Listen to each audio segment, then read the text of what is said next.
एक समय की बात है। एक घने जंगल में एक कौवा और एक हिरन रहते थे।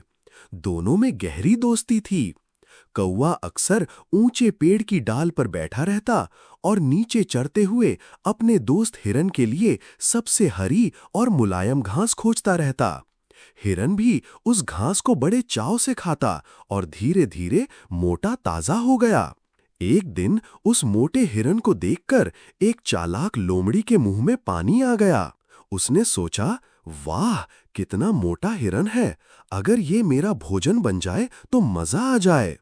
पर हिरन इतना बड़ा था कि लोमड़ी अकेली उसका शिकार नहीं कर सकती थी। लोमड़ी ने अपनी चालाकी दिखाई। वह हिरन के पास गई और मीठी आवाज में बोली, हिरन भाई, आजकल तुम इतने दुबले क्यों दिख रहे हो? क्या तुम्हें जंगल में अच्छी घास नहीं मिल रही? हिरन थोड़ा हैरान हुआ और बोला, नहीं दोस्त, मुझे तो रोज अच्छी घास मिलती है। लोमड़ी ने अपनी बात जारी रखी, कब तक इस बेस्वाद जंगल की घास खाते रहोगे? क्या तुमने कभी धान की फसल का स्वाद चखा है? वह तो इतनी स्वादिष्ट होती है कि क्या बताऊं। अगर तुम इस कौवे की जगह मुझसे दोस्ती कर लो तो मैं तुम्हें रोज उस स्वादिष्ट धान की फसल खिला सकता हूं। हिरन लोमड़ी की मीठी बातों में आ गया। धान की फसल का नाम सुनते ही उसके मुंह में पानी भर आया। उसने तुरंत कौवे की दोस्ती छोड़कर लोमड़ी से दोस्ती कर ली। कौवे ने उसे बहुत समझाया कि लोमड़ी पर भरोसा मत करो, पर हिरन ने उसकी एक ना सुनी। अगले दिन लोमड़ी हिरन को एक किसान के धान के खेत पर ले गई। हिरन ने जैसे ही धान की बाली का पहला दाना चखा, वह खुशी से झूम उठा। वाह, ये तो सच में बहुत स्वादिष्ट है। अब तो हिरन रोज लोमड़ी के साथ छिप छिप कर किसान के खेत में धान खाने जाने लगा। धीरे धीरे किसान को पता चल गया कि कोई उसकी फसल बर्बाद कर रहा है। उसे बहुत गुस्सा आया। उसने सोचा, जो भी मेरी इतनी मेहनत की फसल खा रहा है, उसे तो मैं पकड़ कर ही रहूंगा। और उसने खेत में एक जाल बिछा दिया। अगले दिन जब हिरन धान खाने आया तो वह उस जाल में फंस गया। वह डर गया और मदद के लिए अपने नए दोस्त लोमड़ी को जोर जोर से पुकारने लगा, लोमड़ी दोस्त बचाओ, मैं जाल में फंस गया हूं। लोमड़ी तो इसी मौके की तलाश में थी। वह पास ही झाड़ियों में छिपी हुई थी। हिरन की आवाज सुनकर वह बाहर आई और बनावटी दुख दिखाते हुए बोली, अरे रे हिरन दोस्त, तुम तो जाल में फंस गए। पर क्या करूं, मेरे दांत तो अब कमजोर हो गए हैं। मैं इस मजबूत जाल को कैसे काट पाऊंगी? तुम तो अब खुद ही अपनी जान बचाओ। और यह कहकर वह हंसते हुए वहां से चली गई। हिरन अकेला जाल में फंसा पड़ा निराशा से चिल्ला रहा था। तभी उड़ता हुआ उसका पुराना दोस्त वहां आया। जाल में फंसे हिरन को देखकर उसे बहुत दुख हुआ।